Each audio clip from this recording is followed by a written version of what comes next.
السلام عليكم ورحمة الله وبركاته.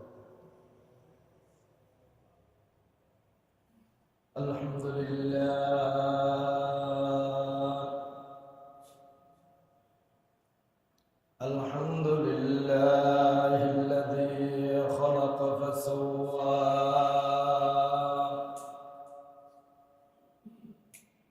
والذي قدر فهدى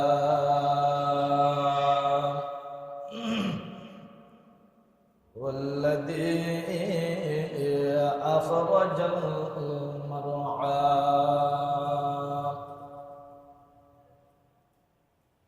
الحمد لله الذي كتب الآثار ونسخ الآجال والقلوب عنده مفضية والسر عنده علانية الحلال ما أحل والحرام ما حرم والدين ما شرع والأمر ما قضى الخلق خلق والعبد عبد وهو الله الرؤوف الرحيم وأشهد أن لا إله إلا الله وحده لا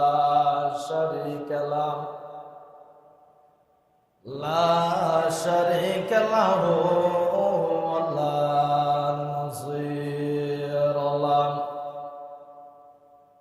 ولا ضد له ولا ند له ونشهد أن سيدنا وسندنا وحبيبنا ومولانا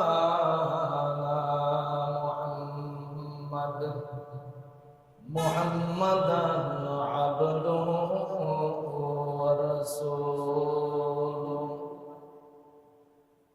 الذي أرسله الله إلى كافة الناس بشيرا ونذيرا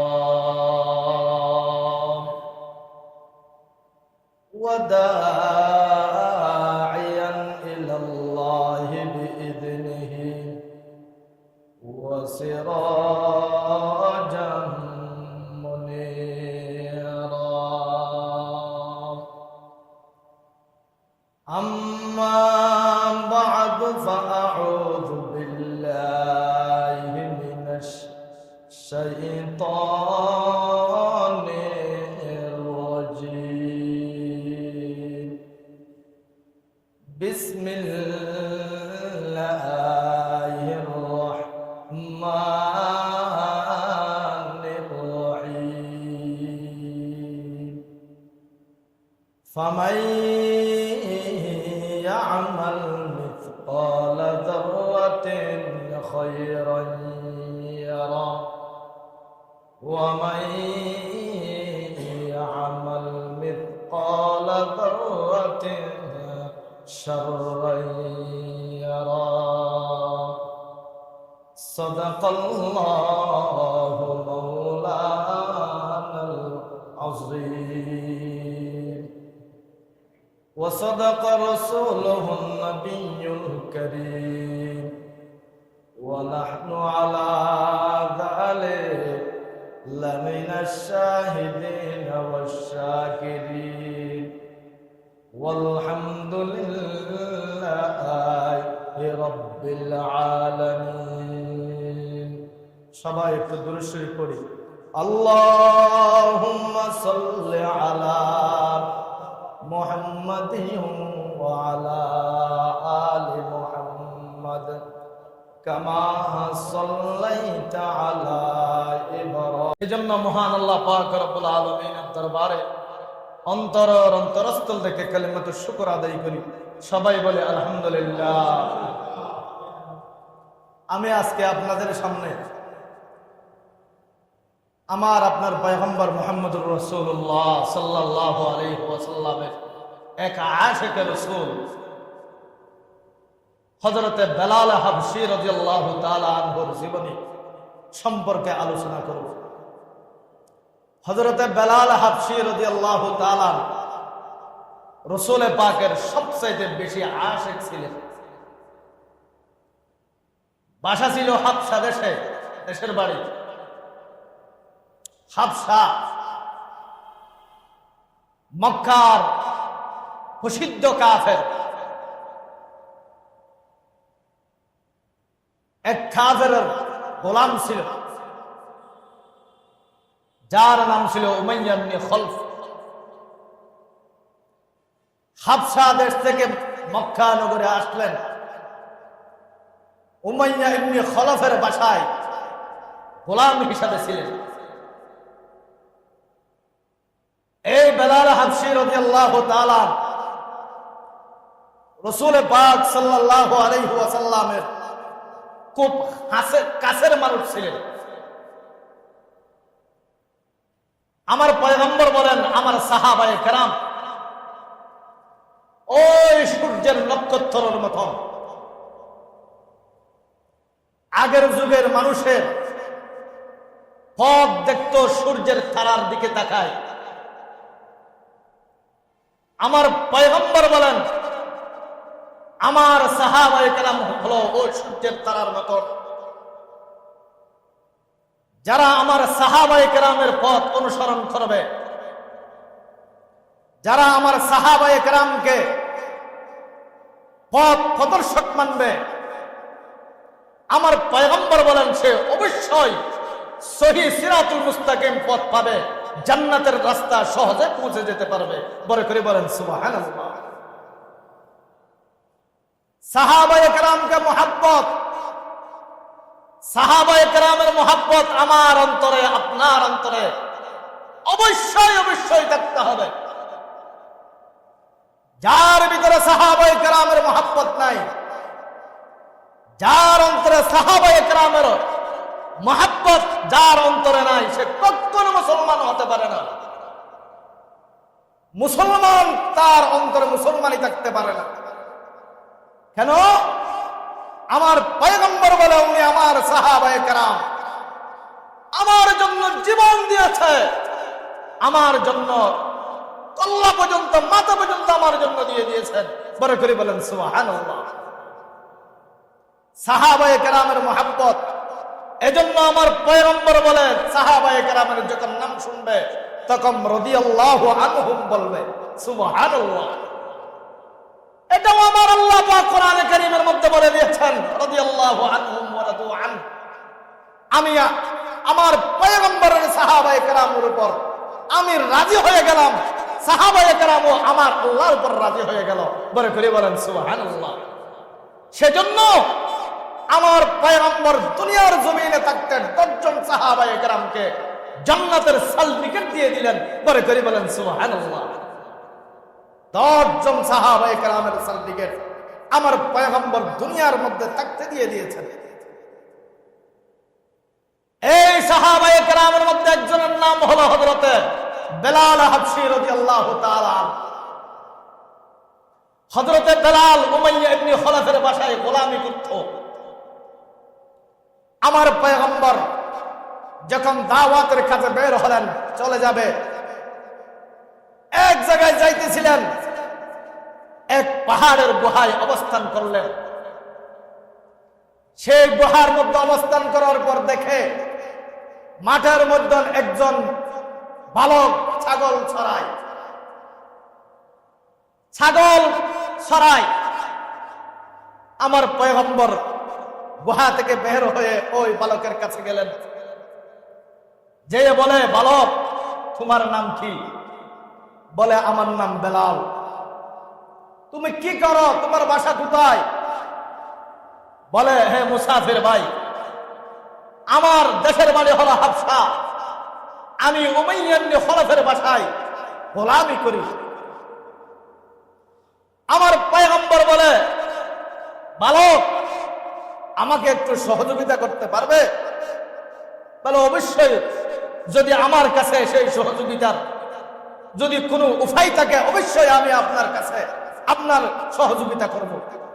বলে, তোমার ছাগলের যাকে একটা ছাগল থেকে আমাকে কিছু দুধ খাওয়াও। রাসূল পাকের সাথে ছিলেন হযরতে আবু বকর সিদ্দিক রাদিয়াল্লাহু তাআলা। আমার পয়গম্বর বলে, আমাকে একটু ছাগলের দুধ খাওয়াও। সেই বালক বলে, মুসাফির ভাই, প্রথম নম্বর শর্ত হচ্ছে আপনি যে দুধের কথা বলছেন, আমার কোনো এমন ছাগল নাই যেই ছাগল থেকে দুধ বের হয়, মাওয়ালা ছাগল আমার জাকের মধ্যে নাই। আর দ্বিতীয় নম্বর কথা হচ্ছে, এই ছাগলের মালিক কিন্তু আমি না। কিভাবে আপনাকে দুধ খাওয়াবো আমি? নবী মুহাম্মদুর রাসূলুল্লাহ সাল্লাল্লাহু আলাইহি ওয়াসাল্লাম বলে, বালক তোমার ছাগল থেকে একটা ছাই ফল, যার থেকে ছাগল ছানা বাহির হয়, বাচ্চা হয়, সেই রকম একটা ছাগল আমার কাছে নিয়ে আসে। আমার পয়গম্বর কাছে যখন একটা ছাগল নিয়ে আসছে, আমার পয়গম্বর দুধের বাটের মধ্যে যখন বিসমিল্লাহির রহমানির রহিম বলে যখন হাত দিলেন, আল্লাহ পাকের কুদরতে জান্নাতে দুধের নহর থেকে আল্লাহ পাকে দুধের জারি করে দিলেন। বলে করে বলেন সুবহানাল্লাহ। রহ গয়া রসমে আযাব রোহ বেলাল নরহি, রহ গয়া রসমে আযাব রোহ বেলাল নরহি, ফলসফা রহ গয়া তল কেন গজালে নরহি। আজান দেওয়ার প্রথা আছে, নাই বেলালের প্রাণের সাড়া, ফলসফা আর তাকলে কি হয়, গজালের শিক্ষা ছাড়া। বড় করে বলেন সুবহানাল্লাহ। আমার পয়গম্বর আকায়ে নামদার তাজদার মদিনা হাবিবে কিবরিয়া আশরাফুল আম্বিয়া মুহাম্মদুর রাসূলুল্লাহ সাল্লাল্লাহু আলাইহি ওয়াসাল্লাম যখন ছাগলের বাটের মধ্যে যখন হাত দিলেন, আল্লাহ পাকের কুদরতে আল্লাহু আকবার দুধ বের হয়ে লাগলো। রাসূল পাক খেলেন, আবু বকরকে খাওয়াইলেন এবং হযরতে বেলালকে খাওয়াইলেন। বেলাল তখন মুসলমান হয় নাই। বেলাল আশ্চর্য হয়ে গেলেন, কিরে এমন কি অবস্থা দেখলাম আমি, আমার জীবনেও তো এরকম কিছু দেখি নাই, আমি তো কোনোদিন এরকম অবস্থা দেখি নাই। যে ছাগলের মধ্যে দুধ বের হয় না, ছোট্ট ছাগল নাই, বাচ্চা নাই, সেই ছাগল থেকে কেমনে দুধ বের হলো? বেলালের দিলের মধ্যে একটা ধাক্কা লাগে। রাসূল পাক চলে আসলেন গুহার মধ্যে, সাথে ছিলেন হযরতে আবু বকর সিদ্দিক রাদিয়াল্লাহু তাআলা। দ্বিতীয় দিন আবার বেলালের কাছে গেলেন, বেলাল আজকে একটু দুধ খাওয়াও আমাকে। বেলাল ওই ছাগলটা নিয়ে আসলেন, গতকালের ছাগল নিয়ে আসলেন, রাসূল পাকে আবার দুধ খেলেন। বেলালের দিলের মধ্যে আরেকটা ধাক্কা লাগলো। কেন? কিসের জন্য ধাক্কা লাগে? ওই ছাগল থেকে দুধ বের হওয়ার কোন সম্ভাবনা নাই। এই ব্যক্তি, এই মুসাফির ছাগলের বাটের মধ্যে যখন হাত দেয়, কেমনে দুধ বের হয় এটা আশ্চর্য হয়ে দিলের মধ্যে ধাক্কা লাগে। অবাক হবার কাণ্ড। রাসূল পাক সাল্লাল্লাহু আলাইহি ওয়াসাল্লাম প্রথম দিনে দুধ খেলেন, দ্বিতীয় দিনে দুধ খেলেন, তৃতীয় দিনে দুধ যখন খেলেন, বেলালে জিজ্ঞেস করেন, মুসাফির ভাই আপনার পরিচয়টা আমাকে একটু দিয়ে দেন না সুবহানাল্লাহ। আপনার পরিচয় কি? আপনার বাড়ি কোথায়? আপনার বাসা কোথায়? আপনি কোথায় থাকেন? আপনি কি করেন? মুসাফির বলে, হে বেলাল, তুমি তো আমাকে চিনো নাই, মনে হয় নাম শুনছো। আমি আব্দুল্লাহর বেটা মুহাম্মদুর রাসূলুল্লাহ। আমি আব্দুল্লাহর বেটা মুহাম্মদ। মুহাম্মদের কথা তো আমি শুনতেছি মক্কার নগরে। লোকেরা বলে মুহাম্মদ একটা আছে, কলমার দাওয়াত দেয়, কলমার কথা বলে, আল্লাহর কথা বলে, মুহাম্মদের কথা বলে। এক আল্লাহর দাওয়াত দেয় সেই মুহাম্মদ আপনি? হ্যাঁ হ্যাঁ, আমি সেই মুহাম্মদ। আমি তো সেই মুহাম্মদ যার কথা বলি লা ইলাহা ইল্লাল্লাহু মুহাম্মাদুর রাসূলুল্লাহ। कलमा में नमा ज़ौमे क़यामत में अज़ाब कलमा में नमा ज़ौमे क़यामत में नमाज़ों कलमा में नमा ज़ौमे क़यामत में अज़ाब है नाम इलाही से मिला नाम मोहम्मद आइला का तू जवाब हर सवाल मुश्किल तो खलबवत बेकिलो काल आरज़ोते एक निकले दम तुम्हारे सामने तुम हमारे सामने हो हम तुम्हारे सामने या मोहम्मद आप पर लाखों सलाम हमदो महमूद अहमद आप पर लाखों सलाम। বেলালে যখন এই কথা শুনলেন বলেন, আই মুহাম্মদ, আপনার কথাটা আমি বহু আগে শুনছি, দয়া করে মেহেরবানি করে আমাকে একটু আর দৌড়াইয়েন না, আপনার হাতখানা বাড়ান, আমাকে কলমা পড়াই মুসলমান বানিয়ে দেন। সুবহানাল্লাহ। আশহাদু আল্লা ইলাহা ইল্লাল্লাহ ওয়া আশহাদু আন্না মুহাম্মাদান আবদুহু ওয়া রাসূলুহু। রাসূল পাকের হাতে হযরত বেলাল হাবশী রাদিয়াল্লাহু তাআলা কলমা পড়ে মুসলমান হয়ে গেলেন।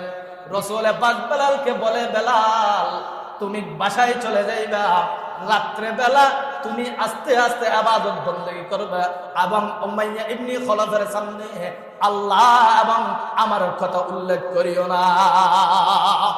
তুমি ওই তোমার মালিকের কাছে আমি আমার হাতে যে কলমা পড়েছো সেই খবর যেন না শুনে, কারণ যদি শুনে তোমার উপর নির্যাতন জুলুম করবে, নির্যাতন করবে, তোমার উপর মারপিট করবে।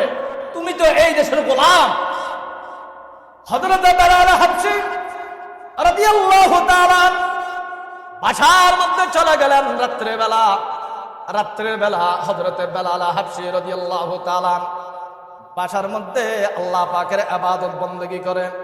প্রতিদিন রাত্রের বেলা হযরত বেলালের রুমের কামরার মধ্যে বসে বসে আল্লাহ পাকের ইবাদত করে, জিকির করে, নামাজ পড়ে, আল্লাহ পাকের কথা শুনে, আল্লাহ পাক রব্বুল আলামিনের কথা বলে। হযরত বেলাল হাবশীর রাতের ইবাদতের কারণে উমাইয়া ইবনে খলফ একদিন মনে মনে মনস্থ করলেন, কিরে বেলালের রুম থেকে আওয়াজ, গুনগুন আওয়াজ বের হয় কেন? হযরত বেলাল হাবশীর এই আওয়াজের কারণে উমাইয়া ইবনে খলফ রাত্রের বেলা উঠে বেলালের কামরার মধ্যে কান লাগায়। উমাইয়া ইবনে খলফ ওই বেলালের কামরার কাছে যায়, কান লাগায়, এইরকম কান লাগাই দিলেন দেওয়ালের মধ্যে। উমাইয়া ইবনে খলফ শুনে বেলালের মুখ থেকে আওয়াজ বের হয়, লা ইলাহা ইল্লাল্লাহ লা ইলাহা ইল্লাল্লাহ লা ইলাহা ইল্লাল্লাহ, এরকম আওয়াজ শুনে উমাইয়া ইবনে খলফ বলে, কিরে এটা তো আমার গোলাম, এটা মনে হয় মুহাম্মদের হাতে কলমা পড়ে মুসলমান হয়ে গেল, তাই নাকি? ফজরের পর বেলালকে ডাকলো, বেলাল এদিকে আসো। মক্কার বড় বড় কাফের আবু জেহেল, উতবা, সাইবা, আবুল বখতরি, বড় বড় কাফের লিডার, তাদেরকে ডাকলেন। বলে উনি আমার গোলাম, আমার ছাগল ছড়াই, ছাগল ছড়ানোর জন্য আমি রাখছি। উনি মুহাম্মদের হাতে কলমা পড়ে মুসলমান হয়ে গেল। ওনাকে কি করা যায়, ওনাকে কি করতে পারি আপনারা বলেন, পরামর্শ দেন। সবাই বলে, বেলাল তুমি পড়েছো কলমা, ফেরত দিয়ে দাও। তুমি ওনাকে বাদ দিয়ে দাও, মুহাম্মদের হাতে কলমা পড়েছো। বেলাল হাবশী রাদিয়াল্লাহু তাআলা বলে, হ্যাঁ আমি মুহাম্মদের হাতে কলমা পড়ে নিয়েছি। বলে করে বলেন সুবহানাল্লাহ। কোন বাংলার জমিনে এমন কোন মানুষ আছে যখন ইসলামের কথা বলে, যখন কোরআনের কথা বলে, যখন আল্লাহর কথা বলে, হাজার লক্ষ কোটি মানুষের সামনে বলবে, হ্যাঁ আমি আল্লাহর এক বান্দা, দুনিয়ার কাউকে আমি ভয় পাই না, যাই হবে তাই হবে, কিন্তু আমি একজন মুসলমান। এইরকম কোন মানুষ বর্তমান পাওয়া যাবে? নাই। বেলাল হাবশী রাদিয়াল্লাহু তাআলা বলে, হ্যাঁ আমি কলমা পড়ে মুসলমান হয়ে গেলাম। উমাইয়া ইবনে খালাব সাথে সাথে বলবে, সাথে সাথে বলে, তোমাকে তো ছাড় দেওয়া যাবে না। মক্কার যুবকদেরকে সুপর্দ করলেন, বলে দেখো ওনাকে কলমা ফিরাইতে পারো কিনা দেখো। বেলাল হাবশী রাদিয়াল্লাহু তাআলা বলে, না না না, আমার উপর জুলুম করা যাবে না। আমি জুলুম করলো পড়ছি যে কলমা ফেরত দিতে পারবো না। আমি বলবো ও মুহাম্মাদুর রাসূলুল্লাহ, সেই কথাই আমি বলতে থাকবো, আমার আল্লাহকে স্বীকার করব। বেলাল হাবশী যখন এই কথা বললেন, মক্কার যুবকেরা, মক্কার যুবকেরা, কাফের যুবকেরা বেলালের উপর জুলুম করে। এই যুবকের দল মুসলমানের মধ্যে, ঈমানের মধ্যে, ইসলামের মধ্যে যুবকের, আল্লাহু আকবার, যুবকের সবচেয়ে বেশি অবদান ইসলামের মধ্যে আছে। যখন যুবকেরা ইসলামের জন্য দাঁড়িয়ে যায়, তখন দুনিয়ার কারো শক্তি নাই সেই ইসলামকে বাধা দেওয়ার জন্য। কোন ইসলামকে রাখতে পারবে এইরকম কোন, আল্লাহু আকবার, কোন ক্ষমতা নাই। হযরতে বেলাল হাবশী রাদিয়াল্লাহু তাআলা যুবকদেরকে বলে দিলেন, এই যুবকের দল, পারলে তোমরাও চলে আসো, ইসলামের ছায়া তলে, ইসলামের ছায়া তলে আসো। যখন আমার এলাকার মধ্যে কোন যুবক যদি এক হয়ে যায়, বলবে আজকে আমার এলাকার মধ্যে আজকে থেকে কোনো গান বাজনা চলবে না, এম চলতে পারবে না, দোকানের মধ্যে গান চলা যাবে না। আমার এলাকার মধ্যে এরকম যদি 20টা 30টা যুবক যদি এক হয়ে যায় মুসলমান, আমার এই বাংলাদেশে কোন আল্লাহু আকবার গান বাজনা, আল্লাহ অনৈতিক, ইসলামের অনৈতিক কাজ আমার দেশে হবে না, ঠিক কিনা? পারবে? আমার এলাকার প্রত্যেকটা গ্রামে যদি 20টা যুবক দাঁড়িয়ে যায়, আমার এলাকার মধ্যে কোনো গান বাজনা করা যাবে না, আমার এলাকার মধ্যে কোনো ইয়াবা ব্যবসায়ী চলতে পারবে না। এরকম যদি চলে যায়, দাঁড়িয়ে যায়, আমার এই দেশ ইসলামের দেশ, আমার এই দেশ সোনার এক বাংলাদেশ পরিণত হবে। পরে করে বলেন ঠিক কিনা? বেলাল হাবশী রাদিয়াল্লাহু তাআলা বলে, আমার উপর জুলুম করতেছো তোমরা, কিন্তু আমাকে মারতে পারো, কাটতে পারো, আমাকে জবাই যদি করো, আমি পড়ছি যে কালমা ফেরত দিতে পারবো না। পরে করে বলেন আল্লাহু আকবার। হযরতে বেলাল হাবশী রাদিয়াল্লাহু তাআলা আনহুকে নিয়া ওরা মারতে মারতে মারতে মারতে মারতে চাবুক মারতে লাগলেন, লাঠি দিয়ে মারতে লাগলেন। হযরতে বেলাল হাবশী রাদিয়াল্লাহু তাআলা যে পহর করে, বেলালের শরীর থেকে প্রত্যেকটা মারের বদৌলতে রক্ত বের হয়ে যায়, রক্ত বের হয়ে যায়। প্রত্যেকটা আঘাতের কারণে হঠাৎ রক্ত বের হয়ে যায়। হযরতে বেলাল হাবশী রাদিয়াল্লাহু তাআলা কে মারতে মারতে বেলাল হাবশী বেহুশ হয়ে গেলেন। বেলাল হাবশী রাদিয়াল্লাহু তাআলা বেহুশ হয়ে গেলেন, পুরো শরীর থেকে রক্ত বের হয়।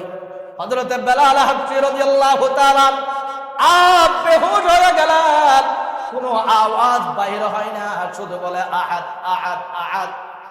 মক্কার যুবকেরা বেলাল হাবশীকে রশি বেঁধে মক্কার গলিয়ে গলিয়ে আল্লাহু আকবার টেনে টেনে টেনে টেনে হাসতে হাসতে হযরতে বেলালের উপরে জুলুম করে। বেলালের দুই চোখের মধ্যে পানি যায়, বেলাল এক কান্দে কান্দে চোখের পানি শেষ, বেলালের চোখ থেকে রক্ত বের হয়। বেলাল বলে, আল্লাহ, এই মক্কার জমিনে আমার যদি বাবা থাকতো, আমার যদি ভাই থাকতো, আমার যদি আত্মীয় স্বজন এই মক্কার জমিনে থাকতো, আজকে আমার উপর এই জুলুম করা যেতে পারতো না, আমার উপর জুলুম করতে পারতো না। সে কথা বলে বেলাল শুধু কান্দে, চোখের পানি পড়ে, বলে আল্লাহ আল্লাহ আল্লাহ আল্লাহ, আহাদ আহাদ আহাদ শব্দ বের হয়। বেলাল কান্দে। সন্ধ্যাবেলা যখন আসরের পর হয়ে গেল, মক্কার যুবকেরা জুলুম করার পরে বেলালকে উমাইয়া ইবনে খলফের উঠানে নিয়ে আসলেন। হযরত আবু বকর সিদ্দিক রাদিয়াল্লাহু তাআলা সেই উমাইয়া ইবনে খলফের বাসার সামনে থেকে যাইতেছিলেন, দেখে বেলাল আর উঠানের মধ্যে পড়ে আছে। আল্লাহু আকবার। দেখে বেলালের শরীর থেকে কালো ছেলে একদম রক্তে লাল হয়ে গেল, একদম কালো ছিল। বেলালের চেহারা ছিল কালো, শরীর ছিল কালো, হাত পা ছিল কালো, বেলাল রক্তে লাল হয়ে গেল। বেলালের কান্দে শুধু বলে আহাদ, শুধু বলে আহাদ, শুধু বলে আহাদ।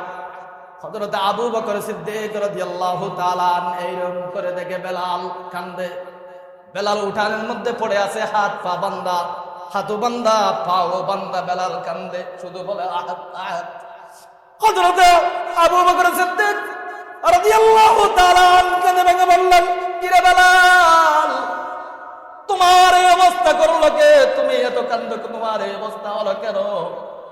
হযরত বেলাল বলে, এই আবু বকর, আমি আমার একমাত্র দোষ, আমি একমাত্র আমার আল্লাহর উপর ঈমান এনেছি, সেটাই আমার দোষ, আমার কোনো দোষ নাই।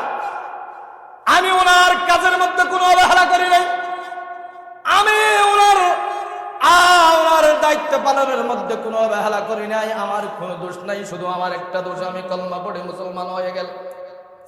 হযরত আবু বকর সিদ্দিক রাদিয়াল্লাহু তাআলা উমাইয়া ইবনে খলফকে ডাকি বলে, এই উমাইয়া ইবনে খলফ, আমার বেলালকে তুমি ছেড়ে দাও না।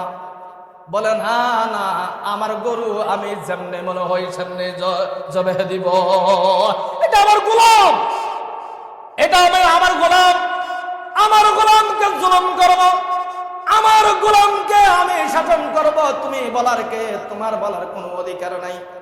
আমাদের সমাজের মধ্যে এমন কিছু লোক আছে যারা বলে, ও বা জুলুম করুক, আরেকজনের উপর আরেকজন জুলুম করুক, আমার কি দরকার, আমার মন খারাপ করার দরকার কি? গান বাজনা হোক না, আমার কিসের, আমার কি দরকার বলার? আমার দুশ্মন হবার কি? ও ভাই, আমি যদি বলি আমি দুশ্মন হয়ে যাব, বাপ ছেলে যখন কথা বলে, বাপ বলে, হে ছেলে, তুমি কেন কথা বলো এখানে? তোমার দুশ্মন হওয়ার দরকার কি?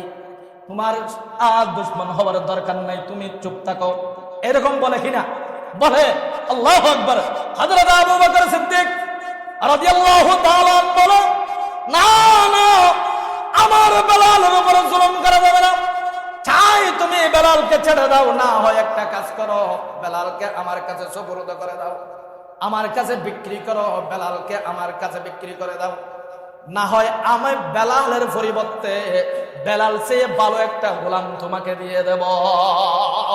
হযরত বেলাল হাবশী রাদিয়াল্লাহু তাআলা আনহু দেখে হযরত আবু বকর সিদ্দিক রাদিয়াল্লাহু তাআলা মুহাম্মদুর রাসূলুল্লাহ সাল্লাল্লাহু আলাইহি ওয়াসাল্লামকে দেখতে পাঠালেন। আমার পয়গম্বর উমাইয়া ইবনে খলফের বাসায় চলে আসলেন। উমাইয়া ইবনে খলফকে বলে, উমাইয়া ইবনে খলফ, আমার বেলালকে আমার কাছে বিক্রি করো, না হয় আমি তোমার বেলালের পরিবর্তে আরেকটা গোলাম তোমাকে উপহার দেব। উমাইয়া ইবনে খলফ এবং হযরত আবু বকর সিদ্দিক রাদিয়াল্লাহু তাআলা তারা দুইজন মিলে যখন এই কথা বললেন, উমাইয়া ইবনে খলফ বলে, আমি তোমাকে এই বেলালের পরিবর্তে আরেকটা যদি গোলাম আমাকে দাও, আমি সেই গোলামকে তোমার কাছে সুপুর্দ করে দেব। বড় করে বলেন সুবহানাল্লাহ। আমি আপনাকে দিয়ে দেব, বেলাল হাবশী রাদিয়াল্লাহু তাআলা সাথে নিয়ে মুহাম্মদুর রাসূলুল্লাহ সাল্লাল্লাহু আলাইহি ওয়াসাল্লাম যখন চলে আসলেন, মসজিদ নববীর মধ্যে যখন বসলেন, বেলালের চোখ থেকে আল্লাহু আকবার পানি পড়ে, বেলাল কান্দে। বেলালের কান্না দেখে শরীরের দিকে তাকাই সাহাবায়ে কেরাম কান্দে, আবু বকর কান্দে, উসমানও কান্দে, আলীও কান্দে, সাহাবায়ে কেরাম কান্দে, বেলালও কান্দে। আমার পয়গম্বরের চোখ থেকে পানি পড়ে। আমার পয়গম্বর জিজ্ঞেস করে, বেলাল কান্দো কেন? হযরত বেলাল হাবশী রাদিয়াল্লাহু তাআলা বলে, ইয়া রাসূলুল্লাহ, ইয়া হাবিবাল্লাহ, আজকে আমি বেলাল গোলাম হয়ে গেলাম। গোলামের কারণে আমার উপরে জুলুম করছে। যদি মক্কার জমিনে আমার ভাই থাকতো, আমার আত্মীয় স্বজন যদি মক্কার জমিনে থাকতো, উমাইয়া ইবনে খলফ আমার উপরে এরকম জুলুম করতে পারতো না। আমার পয়গম্বর বলে, বেলাল না না না, তুমি মন ছোট করিও না। আজকে থেকে আমি মুহাম্মদুর রাসূলুল্লাহ সাল্লাল্লাহু আলাইহি ওয়াসাল্লাম, তোমাকে আমি গোলামের জায়গায় রাখতে চাই না। আজকে থেকে আমি মুহাম্মদুর রাসূলুল্লাহ, যে মসজিদ নববীর ইমাম, যে মসজিদ নববীর খতিব, আজ থেকে আমি তুমি বেলালকে আজ থেকে সেই মসজিদে নববীর মুয়াজ্জিন বানিয়ে দিলাম। সুবহানাল্লাহ। আজ থেকে আমি আজকে থেকে আমি তোমার নাম বাড়িয়ে দিলাম, তোমার দাম বাড়িয়ে দিলাম। আমি যেই মসজিদের খতিব, আজকে থেকে তুমি সেই মসজিদের মুয়াজ্জিন আজকে থেকে নিয়োগ দিয়ে দিলাম। সুবহানাল্লাহ। সাহাবায়ে কেরাম খুশি হয়ে গেলেন। জোহরের আযান দিয়ে দিল। মক্কার মদিনার জমিনের আল্লাহু আকবার, মদিনার মক্কার মানুষের খুশির ঢল হয়ে গেল। বেলাল কলমা পড়ে মুসলমান হয়ে গেল, বেলালকে রক্ষা পেল। আল্লাহু আকবার। বেলাল আযান দেয়। সেই বেলালের আযান আল্লাহ পাকের দরবারে কতটুকু গ্রহণযোগ্য! এক ওয়াক্ত বেলাল হাবশী রাদিয়াল্লাহু তাআলা মসজিদে আযান দেয় নাই। সাহাবায়ে কেরামরা আল্লাহর পয়গম্বরের দরবারে নালিশ করলেন, হুজুর বেলালকে আযান দেয় নাই কেন? বলে, বেলাল আজকে জোহরের আযান দিবে না, অন্য সাহাবী আযান দিবে। যখন জোহরের নামাজ শেষ হয়ে গেল, হযরত জিবরাইল আলাইহিস সালাতু ওয়াস সালাম রাসূল পাকের দরবারে চলে আসলেন। বলে, ইয়া রাসূলুল্লাহ, ইয়া হাবিবাল্লাহ, জুসিদরামুন তাহাজিবির ইলামিকা ওয়াসিদরা মুবতাদা প্যারা নবিকা হাবলানা মুলকান কাবীরান নজ্জিনা মিন মান্নাহাম রব্বানা ইযা আনতা কাযী ওয়াল মুনাদি জিবরাইল। বেলাল হযরত জিবরাইল আলাইহিস সালাতু ওয়াস সালাম আমার পয়গম্বরকে বলে, এ পয়গম্বর মুহাম্মদুর রাসূলুল্লাহ, আমার আল্লাহ আমাকে পাঠাইছেন, আজকে নাকি মসজিদের নববীর মধ্যে জোহরের আযান হয় নাই। আজকে মসজিদের নববীর মধ্যে জোহরের কি আযান হয় নাই? রাসূল পাক বলে, হ্যাঁ হয়েছে। আমিও তো নামাজ পড়াইলাম, সাহাবায়ে কেরাম তো নামাজ পড়লেন। বলে, না, আমার আল্লাহ পরওয়ারদিগার আলম বলছে আজকে নাকি জোহরের আযান আমার আল্লাহ কানে শোনাই নাই। কেন? অন্য কেউ আযান দিয়েছে, হতে পারে আল্লাহর কাছে পছন্দ হয় নাই, একমাত্র আযান আমার বেলালের কণ্ঠে হতে হবে। বলে করে বলেন সুবহানাল্লাহ। আমার পয়গম্বর যখন আসমানে গেলেন, জান্নাতের মধ্যে গেলেন, মেরাজের গেলেন, আমার পয়গম্বর যখন জান্নাতের মধ্যে ঢুকলেন, দেখে আমার পয়গম্বরের আগে আগে আগে হাঁটে এক ব্যক্তি, হাঁটার আওয়াজ শুনলেন। আমার পয়গম্বর জিবরাইল বলে, ভাই জিবরাইল, এখানে জান্নাতের মধ্যে কেউ আছে নাকি? আছে? হ্যাঁ আছে তো। আমি তো হাঁটার আওয়াজ শুনি, আমার আগে আগে হাঁটে সেই ব্যক্তি কে? বলো আমাকে। হযরত জিবরাইল আলাইহিস সালাতু ওয়াস সালাম বলে, হুজুর, এটা দুনিয়ার আর কেউ না, এটা ওই হাবশা দেশের গোলাম হযরত বেলাল। পরে করে বলেন রাদিয়াল্লাহু তাআলা, এটা বেলাল হাবশী হাঁটে আপনার আগে আগে জান্নাতে। রাসূল পাক জান্নাত থেকে চলে আসলেন, বেলালকে ডাকলেন, হে বেলাল, তুমি এমন কি আমল করেছো, এমন কি কাজ করেছো যে আমলের কারণে তোমাকে আমি জান্নাতে হাঁটার আওয়াজ শুনি? কি আমল করেছো তুমি? কি কাজ করেছো? এমন আমল করেছো যে আমল আল্লাহর পাকের কাছে পছন্দ না? কি করেছো?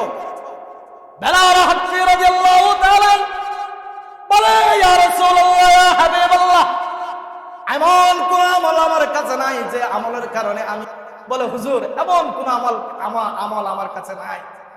একটা আমল আমি নিয়মিত করি, সেটা হলো যখন আমি জোহরের আজানের যখন আজান দিয়ে দেয়, যখন মসজিদে ঢুকি, এই আজানের জন্য যে আমি নামাজের জন্য যে উজু বানাই, উজু বানিয়ে মসজিদে ঢুকি, সর্বপ্রথম 2 রাকাত তাহিয়াতুল হুজুর নামাজ, তাহিয়াতুল মসজিদ 2 রাকাত নামাজ আমি পড়ে নিই। বলে করে বলেন সুবহানাল্লাহ। মুসলমান ভাইরা আমার, মুসলিম, আজকে একটা আমল আপনি শুরু করে দেন, একটা আমল আপনি আজকে থেকে শুরু করে দেন। যখন জোহরের নামাজ পড়তে আপনি মসজিদে আসবেন, আসরের নামাজ যখন মসজিদে আসবেন, মাগরিবের নামাজ যখন মসজিদে পড়তে আসবেন, ফজরের নামাজ যখন মসজিদে পড়তে আসবেন, উযু বানিয়ে 2 রাকাত সালাতুল উযু, 2 রাকাত সালাতুল মসজিদ নামাজ আপনি আজকে থেকে আমলটা শুরু করে দেন। হতে পারে কিয়ামতের ময়দানে হযরত বেলালের সাথে জান্নাতে যেতে পারবেন। বড় করে বলেন সুবহানাল্লাহ। পারবেন তো?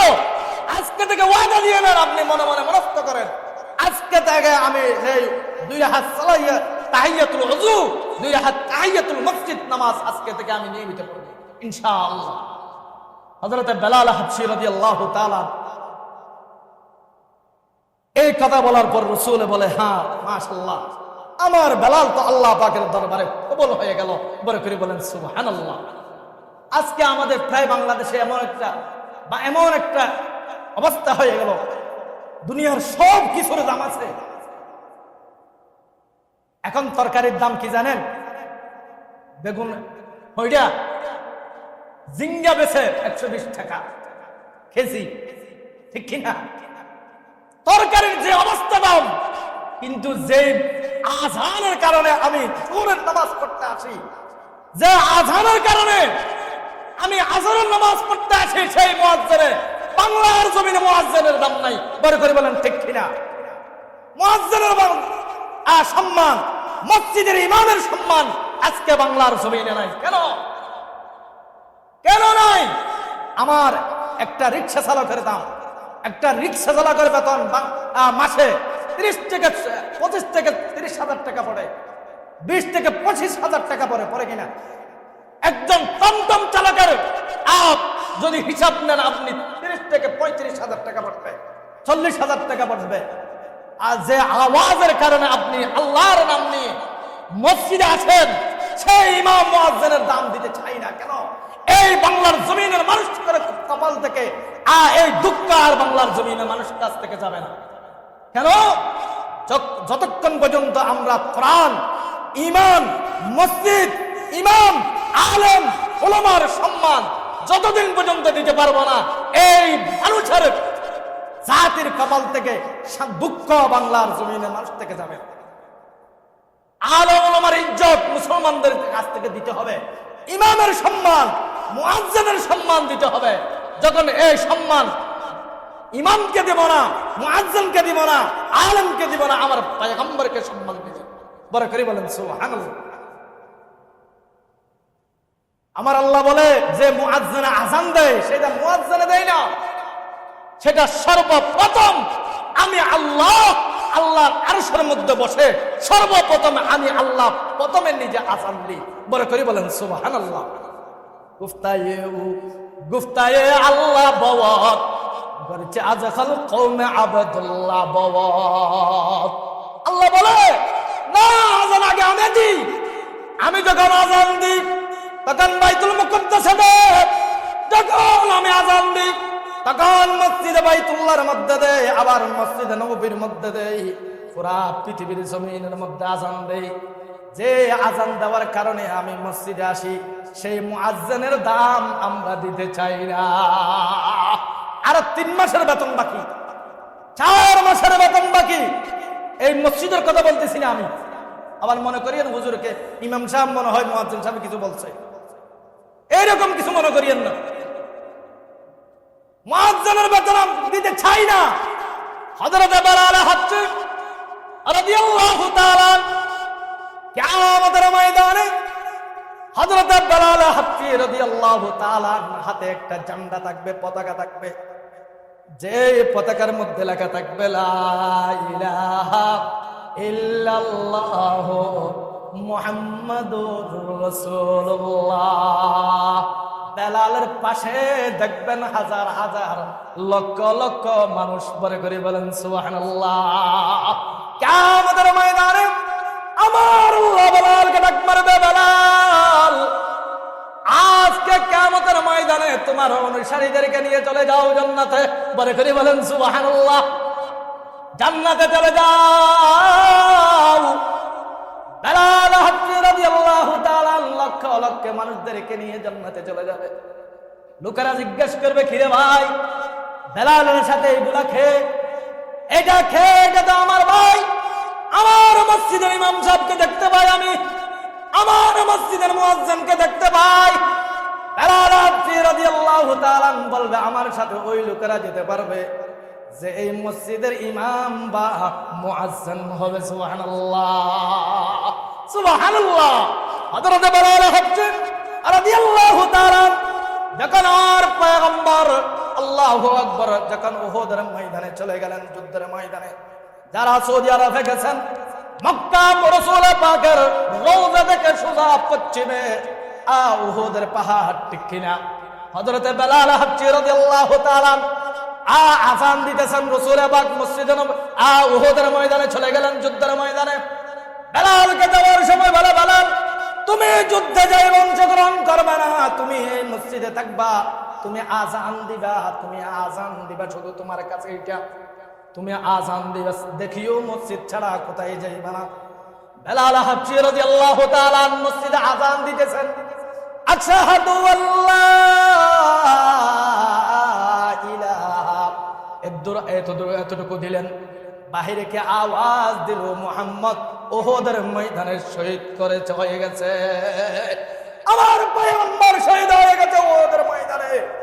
মসজিদের বাহিরে কে আওয়াজ দিল, হযরত বেলাল হাবশী রাদিয়াল্লাহু তাআলা আযান দেওয়া দিল, তার টুপি নাই, কাপড় নাই, আল্লাহু আকবার, রুমাল নাই, চলে গেলেন উহুদের ময়দানে কান্দে কান্দি কান্দি চলে গেলে, বলে, হে আল্লাহ, আমার পয়গম্বর উহুদের ময়দানে শহীদ হয়ে গেল, আমি বেলাল এখানে দুনিয়ার মধ্যে থাকি লাভ নাই। চলে গেলেন উহুদের ময়দানে, দেখে আমার পয়গম্বর ওইখানে, দেখে আমার পয়গম্বর গাছতলা বসে, এক জায়গায় বসে আমার আল্লাহর দরবারে কান্নাকাটি করে। সুবহানাল্লাহ। বেলাল যে বলে, ইয়া রাসূলুল্লাহ, রাসূল পাক বলে, বেলাল তুমি এখানে কেন? বলে, ইয়া রাসূলুল্লাহ, ইয়া হাবিবাল্লাহ, চলে আসছি, আমি তাড়াতাড়ি চলে আসছি। বলে, কেন বেলাল, তুমি তো মসজিদে থাকার কথা, এখানে কেন আসছো?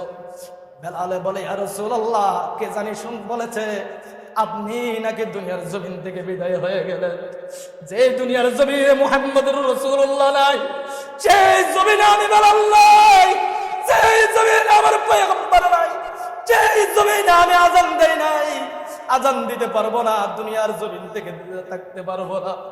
আমার পয়গম্বর বেলালকে আগড়িয়ে ধরে কান্দে, বেলাল শান্তি হো, শান্তি হো, দুনিয়াতে শান্তি থাকো, কিয়ামতের ময়দানে একসাথে বেলাল তুমি জান্নাতে যাবে। সুবহানাল্লাহ। মুসলমান ভাইরা আমার, হযরত রাসূল পাক ইন্তেকাল হয়ে গেল, মক্কার মদিনার জমিনে কান্নার রোল, রোড়া গাড়ির দোকানে দানে গাড়িয়ে আল্লাহ গ্রামে গঞ্জে শুধু কান্নার আওয়াজ চলে, শুধু কান্দে আর কান্দে। সবাই বলে মুহাম্মদুর রাসূলুল্লাহ দুনিয়ার জমিনে নাই। বেলালে বলে, আমি আর মদিনার জমিনে থাকতে পারবো না, আমি মসজিদে নববীর মধ্যে নামাজ পড়তে পারবো না। বেলাল কান্দে, বলে, আমি চলে যাব, আমি হাবশা দেশে চলে যাব। বেলাল কান্নাকাটি করে চলে গেল। বেলাল চলে যাওয়ার পর রাসূল পাক দুনিয়ার জমিনে নাই। বেলাল ওখানে যায়, শুধু নামাজ পড়ে, কোরআন পড়ে, তেলাওয়াত করে আর কান্দে। জোহরের নামাজে কান্দে, বাসায় গেলে কান্দে। আমার পয়গম্বরের মুহাব্বত অন্তরের মধ্যে কতটুকু ছিল মুসলমান, আমার অন্তরে, আপনার অন্তরে রাসূল পাকের মুহাব্বত কতটুকু আছে একটু মিঠার দি আপনি তাকান না, আপনি দেখেন আপনার দিলের মধ্যে আমার পয়গম্বরের মুহাব্বত কতটুকু। হযরত বেলাল হাবশী রাদিয়াল্লাহু তাআলা বহুদিন হয়ে গেল, রাত্রে যখন রাসূল হযরত বেলাল রাত্রে যখন ঘুমাইলেন, ঘুমের মধ্যে খাবের মধ্যে থেকে আমার পয়গম্বর বলে ডাকে, বেলাল তুমি কোথায়, তুমি কোথায়, তুমি চলে গেছো আমাকে ছেড়ে, তুমি মদিনা ছেড়ে চলে গেছো কেন বেলাল?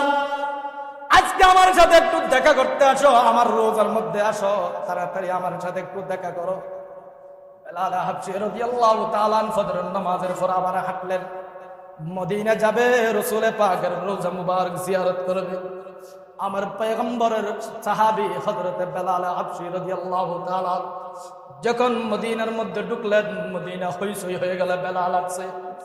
আমার পয়গম্বরের বেলাল, আদরের টুকরা বেলাল আসছে, বেলাল আসছে। সাহাবায়ে কেরাম কান্দে, হযরত ইমাম হাসান আর হুসাইন কান্দে, আগডিয়ে ধরে কান্দে, বেলাল তোমাকে দেখলে আমার নানার কথা মনে পড়ে, তোমাকে দেখলে আমার নানা জানের কথা বলে মনে পড়ে। সাহাবায়ে কেরাম সবাই কান্নাকাটির জোয়ার শুরু করছে, কেউ কান্দে কেউ হাসে। বেলাল আসছে মদিনার জমিনে, রাসূল পাক সাল্লাল্লাহু আলাইহি ওয়াসাল্লামের কাছে রাসূল পাক জিয়ারত করে। হযরত বেলাল কান্দে, সাহাবায়ে কেরাম সবাই কান্দে, বেলালও কান্দে।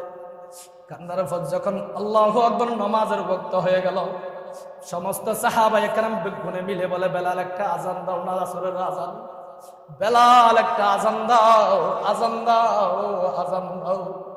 বেলালে বলে, না না আমি আযান দিতে পারবো না মদিনার জমিনে, যে মসজিদে নববীর মধ্যে আযান শুনাইতাম আমি, যাক আযান শোনানোর জন্য মসজিদে নববীর মধ্যে আযান দিয়েছিলাম আমি, সেই মানুষটা আজকে দুনিয়ার জমিনে নাই, আমি আযান কাকে শোনাইতাম, আযান দেওয়া যাবে না।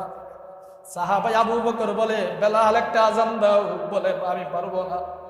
উমর বলে, ভাই একটা আযান দাও, বলে আমি পারবো না। ওসমান বলে, ভাই একটা আযান দাও, বলে আমি পারবো না।